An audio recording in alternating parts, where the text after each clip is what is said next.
Kan bisa kan? Iya.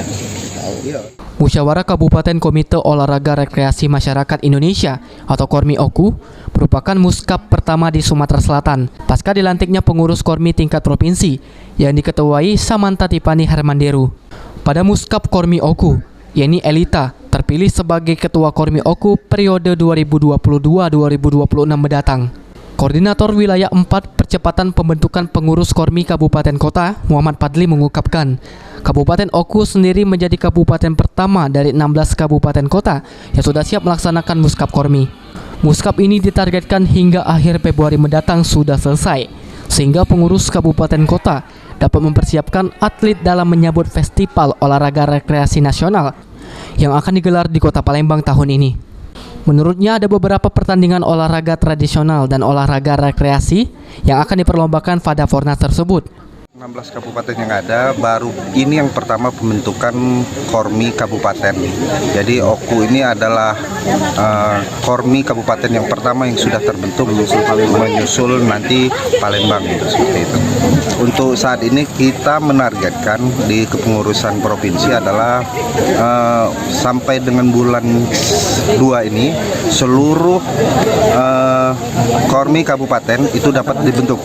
Bulan 3 kita sudah mulai memasuki persiapan untuk penyelenggaraan Fornas itu sendiri.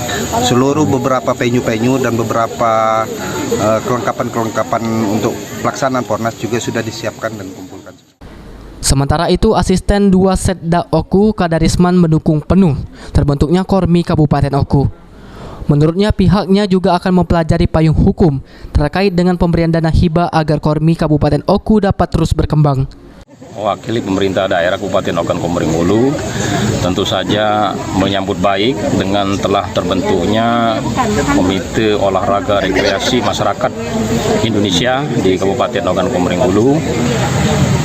Mudah-mudahan kehadiran KORMI ini akan dapat menjadi wadah bagi olahraga masyarakat yang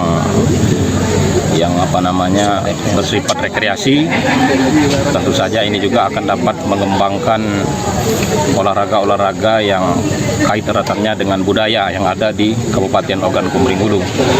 Kemudian dari segi yang lain, dana, ya kami juga dari pemerintah daerah siap untuk mensupport dengan catatan memang ada payung hukum yang membolehkan pemerintah daerah untuk menganggarkan dana hibah untuk KORMI ini. Pada muskap ini, Yeni Elita terpilih sebagai Ketua KORMI Oku setelah hampir seluruh peserta muskap menyetujui Yeni sebagai ketua. Ada 2 nama diajukan sebagai ketua pada muskap tersebut selain Yeni, yakni Juarsyah. Ari Pranika, PAL TV.